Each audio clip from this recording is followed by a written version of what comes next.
মাছের জলাশয়টি শুকিয়ে ফেলা হচ্ছিল, সেখানে কিছু আজব প্রকৃতির মাছ পেয়েছি।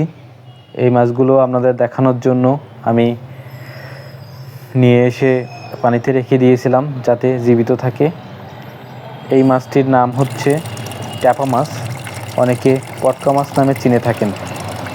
এই মাছের কিছু বৈশিষ্ট্য আছে, সেই বৈশিষ্ট্যটি আজ আপনাদের দেখাবো। মাছের পাত্র থেকে পানিগুলো ফেলে তারপরে মাছগুলোকে হাত দিয়ে একটু নাড়াচাড়া দিচ্ছি যাতে সে আঘাতপ্রাপ্ত হয়। আঘাতপ্রাপ্ত হওয়ার ফলে এই মাছগুলো একদম গোল ফুটবলের মতো হয়ে যাবে।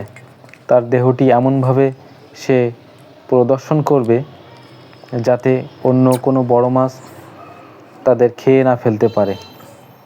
দেখুন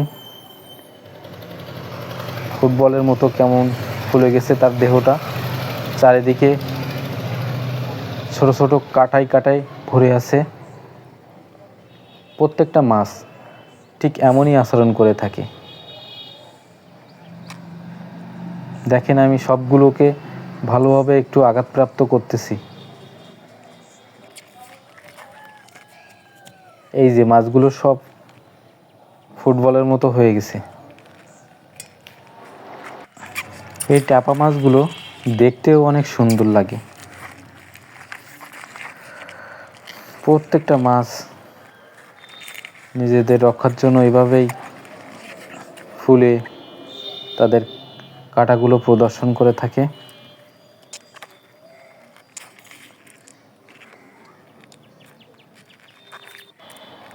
এই পটকা বা ট্যাপা মাছ অনেকে দেখেছেন, আবার অনেকেই দেখেননি। যারা দেখেছেন এই মাছগুলি তারা এই মাছের বৈশিষ্ট্য সম্পর্কে অবগত আছেন। এই মাছ আবার খুবই ভয়ঙ্কর। এই মাছ খেয়ে মারা যাওয়ার অনেক রেকর্ডও রয়েছে।